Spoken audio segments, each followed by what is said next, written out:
Have you ever wondered what's really going on inside the software you use every single day? You know, for the most part, it's just a black box. It's all compiled machine code that's super fast for computers, but for us humans, and even for our best security tools, it's almost impossible to read. So what happens when we absolutely need to look inside that box? All right, so let's get right into it. The fundamental problem for anyone in cybersecurity or reverse engineering is this.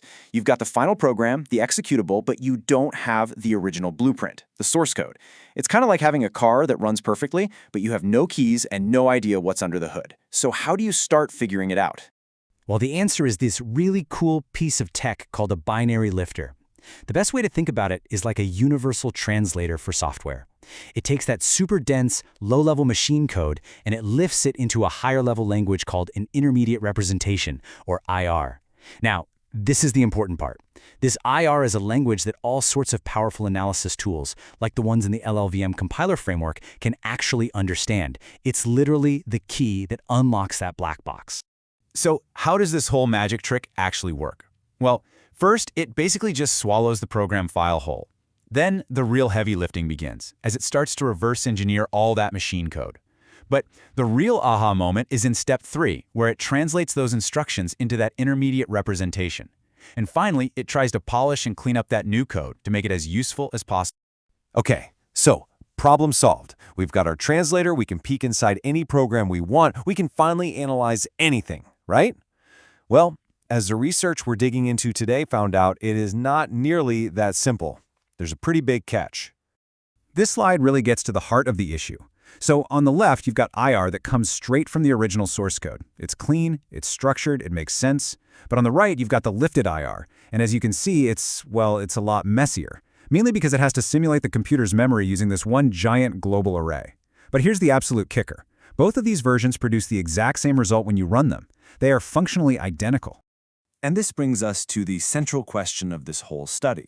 Just because two chunks of code do the same thing, does that really mean they're equally useful for a security tool to understand? You know, is a completely literal word-for-word translation always the most useful one for analysis? To find out, the researchers decided to put these lifters through the ultimate stress test. They took the code translated by 4 different lifters and then threw it at 3 critical real-world security analysis tasks, just to see how it would hold up under pressure. First up, pointer analysis. This is an absolute cornerstone of deep security analysis. It's all about figuring out which parts of a program's memory can be accessed from where. Answering this one question is absolutely essential for finding some of the most dangerous and subtle software bugs out there. So, how did the lifted code do? Well, just take a look at this. The original, compiled IR passes with a perfect score, 100% accuracy. The lifted IR, from even the very best lifter, 0. And no, that is not a typo. Every single lifter failed this task completely. And the reason is that during that translation process, they lose critical context, like precise variable types, which this kind of analysis totally depends on.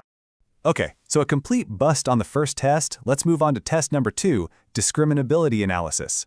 This is basically asking a simple question. Can an algorithm look at 2 different programs and tell if they're related or do the same thing? This is the core tech behind really important stuff, like spotting new variants of malware or catching code plagiarism. And the results here are way more interesting. The original compiled code sets the benchmark at about 87% accuracy. But look at the lifters RetDec and mctoll. They're clocking in around 82 and 77%. That's surprisingly good. It shows us that for tasks that rely on code similarity, some of these lifters produce a really expressive and genuinely useful translation. All right, the final challenge is one for us humans. C, decompilation. Can these tools take that intermediate representation and actually turn it back into C code that a person can read and understand? And here, the quality is all about structuredness. Put simply, the fewer confusing go-to statements you have making you jump all over the code, the better. And you have got to check this out. The result for RetDec is incredible.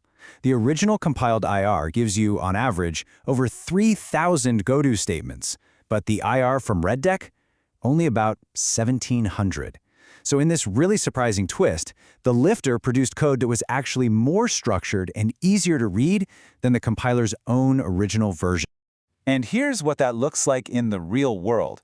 This little snippet here is from RetDec's high-level lifted IR. See how clean that is? It's a clear while loop. You can actually follow the logic without getting a headache.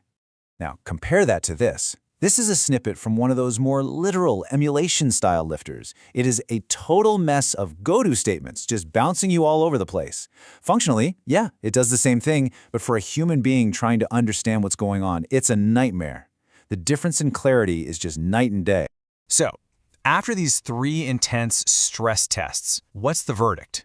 After all of this, what have we really learned about these powerful code translators? Well, here's the final twist in the story. Remember those emulation-style lifters that did so poorly on the analysis tests? One of them, BinRec, scored a perfect 100% on a totally different metric, functional correctness. The programs it produced ran perfectly, every single time. And this brings us right to the fundamental trade-off. What this research uncovers are 2 competing philosophies. On one side, you have these emulation-style lifters. Their output is functionally perfect. It runs great. But it's just not that useful for deep analysis. Then, on the other side, you have the high-level lifters. Their output is fantastic for analysis and decompilation, but it's often broken and won't actually run correctly. You can't have it both ways. So the most important takeaway is this. Lifters are incredibly powerful, but they are not a perfect one-size-fits-all solution. The right tool depends entirely on what you need to do. If you need to recompile a program or apply a patch, you absolutely want an emulation-style lifter.